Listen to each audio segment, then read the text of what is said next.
Mnaona nyinyi wenyewe maandamano kwa mfano yalotokea juzi hapa. Malalamiko yalikuwa makubwa ni juu ya maadili ya viongozi.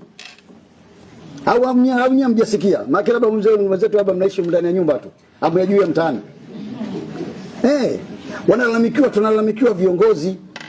Kuna mtu mmoja kule anaitwa Ali Edha. Ana petrol station zake za Lake Oil. Zimechomwa zile kwa sababu zinasemwa za Liziwani. Zimechomwa zaidi ya 92 kanambia.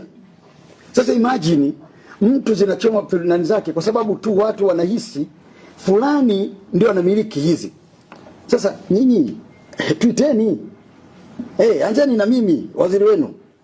Niiteni hapa, niulizeni bwana Ridhiwani hebu tuite.